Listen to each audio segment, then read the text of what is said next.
Ada sesuatu yang janggal di dunia MTB saat ini. Janggal. Semakin sedikit orang yang beli sepeda, tapi semakin mahal harga sepeda. Lah, kok kebalik? Coba cek deh katalog rilisan terbaru. MTB yang speknya mulai serius, itu langsung harganya tinggi, cenderung ugal-ugalan. Pertanyaannya, kok bisa sebuah industri yang pasarnya lagi sepi peminat, yang lagi lesu, tapi harga barangnya justru malah meroket? Jujur ini analisa yang gue lihat dari industri sepeda dunia. Belum tentu terjadi di industri sepeda lokal. Atau sebenarnya sedang terjadi juga? So, hari ini kita akan bongkar The Great Bicycle Paradox. Dimana menurut keyakinan gue, jujur, industri ini sedang mengusir pemain-pemain baru. Mari kita bahas. Let's do this. Roll the camera and action.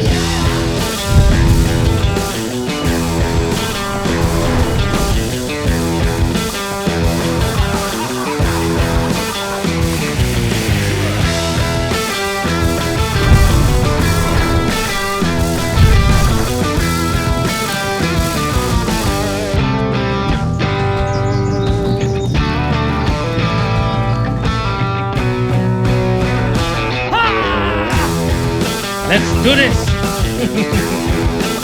Rock and roll!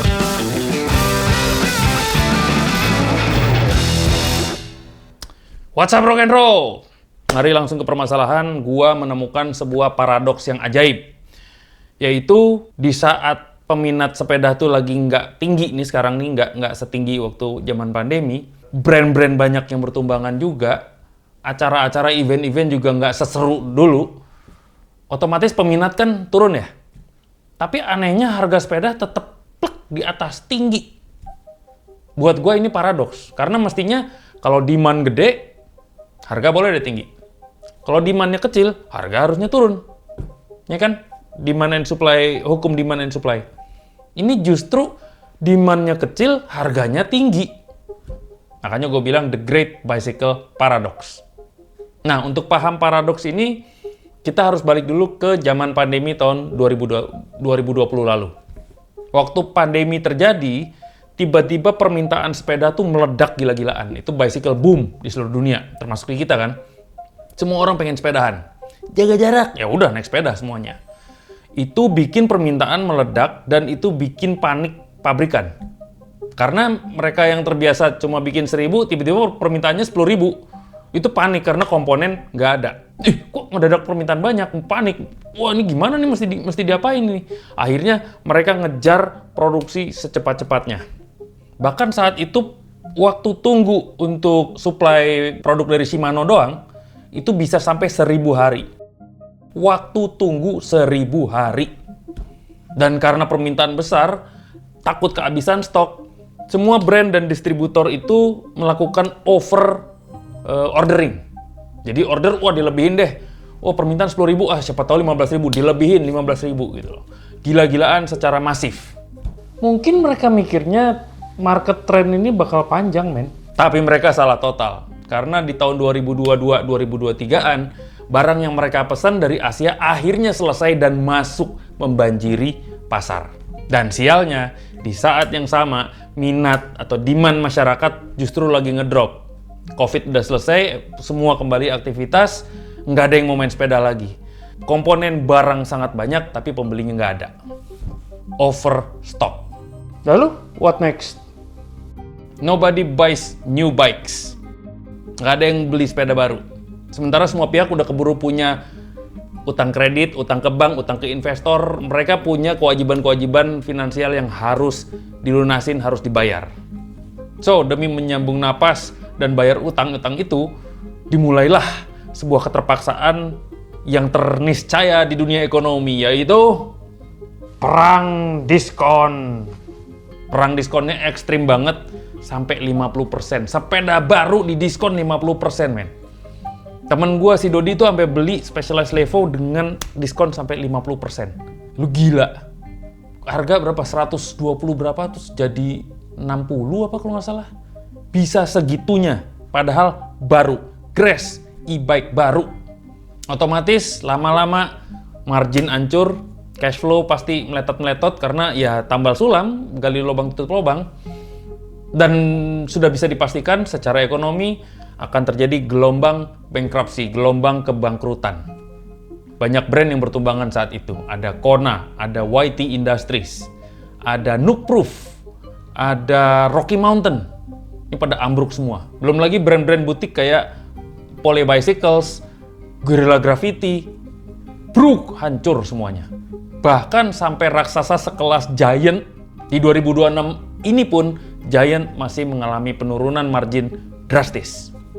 Tapi ada beberapa dari mereka mulai bangkit lagi. Kona akhirnya ada yang nyelamatin, terus apalagi ada beberapa pokoknya yang diselamatkan. Tapi anehnya di kondisi itu di 2026 ini harga MTB justru makin tinggi. Waktu industri kebanjiran stok, harga dihancurkan. Tapi begitu stok berkurang, harga justru dikunci tinggi, mahal di atas. Atau sebenarnya kita tuh lagi disuruh membayar masalah industri mereka di masa lalu. Inilah paradoksnya. Kenapa paradoks ini terjadi? Jawabannya adalah karena industri sedang mengubah strategi bertahan hidup lewat beberapa hal. Yang gue perhatiin ada 3 atau 4 ya.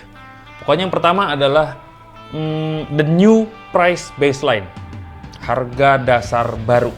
Jadi meskipun stok lama itu udah diobral habis, struktur biaya produksi untuk model baru itu nggak bisa balik lagi ke tahun 2019. Karena booming pandemi kemarin itu, otomatis sepeda kan dadakan dapat permintaan, jadi dia harus dadakan bikin ekspansi. Mesin baru, biaya ekspansi lainnya otomatis ada utang di situ. Harga bahan baku naik, R&D-nya naik, shipping naik, labor naik, praktis semuanya naik. Apalagi ditambah pasca pandemi inflasinya edan-edanan. Dan utang inflasi yang mestinya terjadi selama pandemi kan dibebankan ke tahun berikutnya. Belum lagi perang tarif antar negara. Ini bikin seluruh overhead dan operasional dan biaya produksi keseluruhan pabrikan otomatis jadi naik. Sehingga pabrikan terpaksa untuk mematok harga retail atau MSRP yang tinggi selalu demi bisa memulihin bisnis dia yang ancur-ancuran kemarin selama overstock terjadi. Nah, itu namanya kejar setoran. Yang berikutnya, gua melihat industri MTB saat ini udah nggak jual sepeda sebenarnya. Tapi mereka jual FOMO.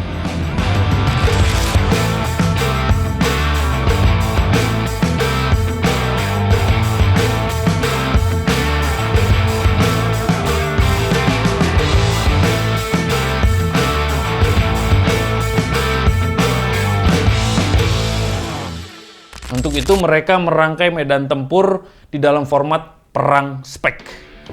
Demi memikat konsumen fitur-fitur yang dianggap seksi gitu ya, teknologis gitu ya. Kayak flip chip lah, suspension yang pintar, suspension cerdas, wireless drivetrain, geometri yang adjustable, itu semua dipaksa jadi standar baru. Yang kalau kita nggak pakai fitur-fitur itu kita nih ngerasanya kayak, wah sepeda gue sepeda jadul nih. Berasa nggak? Buat sebagian rider, fitur-fitur ini mungkin memang berguna. Tapi pertanyaannya, apakah manfaat tambahannya sebanding dengan lonjakan harga yang harus dibayar oleh mayoritas konsumen untuk sebuah sepeda baru? Sebanding nggak? Berikutnya, siklus produknya pun dipercepat dengan nilai FOMO tadi.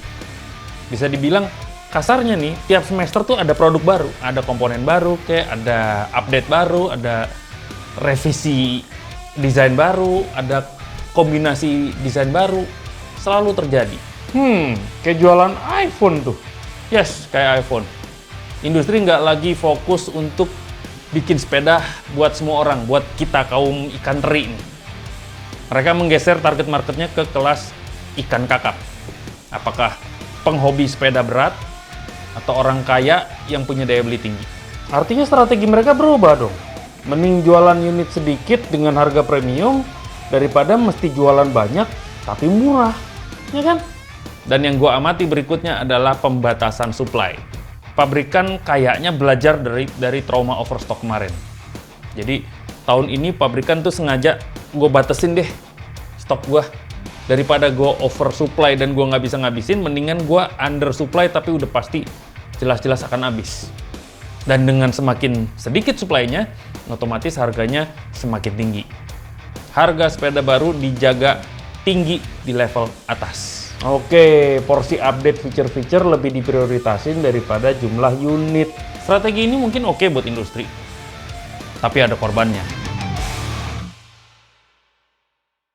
Dampak dari strategi bertahan hidup para pabrikan ini akhirnya menciptakan jurang pemisah yang menurut gua terlalu dalam. Dulu orang belajar main trail tuh cukup 12-15 juta.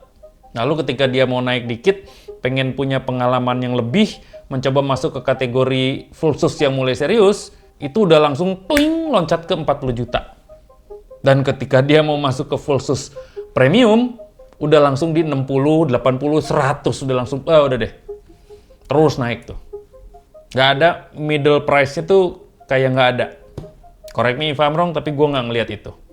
Dan menurut gue, untuk orang dari pemula mau naik, itu kayak mesti naik tangga kan? Nah menurut gue ini bukan tangga, tapi tembok. Karena orang awam yang baru mau nyoba hobi ini, baru mulai seriusin ke hobi ini, justru langsung mundur.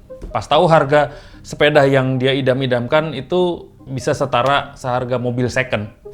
Mundur lah pasti. Dan yang mengkhawatirkan gua, kalau pemula ini nggak mau lanjut main, yang terjadi apa? Komunitas atau klub mengecil. Lalu bike park otomatis sepi. Lalu event makin sepi juga. Yang keempat yang serem, bike shop ikutan menjerit. Karena nggak ada yang mondar-mandir beli sepeda kan. Otomatis mereka akan jungkir balik, cari cara untuk ngangkat minat untuk bisa bertahan hidup, apakah dari servis, apakah macam-macam gitu. Ada yang jualan kopi, ada yang jualan duren, ada yang nge-side job dari yang lain, atau dia harus banting harga. Bike shop nih yang kesian banget gue ngeliatnya. Ketika ini semua tidak terjadi, brand sponsor pun akan berkurang. Ketika sponsor berkurang, ya otomatis media MTB mati. Gue itu bisa empot-empotan. Dan kalau itu mati, exposure turun, rider makin sedikit, dan tidak ada penambahan rider baru di dunia MTB. Komunitas kita akan kehilangan darah segar, nggak akan ada generasi atau regenerasi atau kaderisasi rider tuh nggak terjadi. Kita-kita yang udah lumayan waktunya main sepeda ini juga menahan diri gitu. Sepeda harga segitu, ya gue mendingan main sama yang ada deh, daripada gue mesti beli sepeda baru. Mahal teuing. Kalau gue sih beli sepeda second. Masalahnya, kalau regenerasi berhenti, pasar bekas pun lama-lama ikutan mengecil. Karena segimanapun juga, pasar barang bekas itu bisa hidup karena ada pasar baru. Ada orang beli unit baru. Dia beli unit baru, sehingga ada unit yang pernah dia pakai, dia jual. Jadilah ini sebuah pasar barang bekas. Kalau ini nggak ada yang beli unit baru, gimana ini bisa hidup? Wow, another paradox.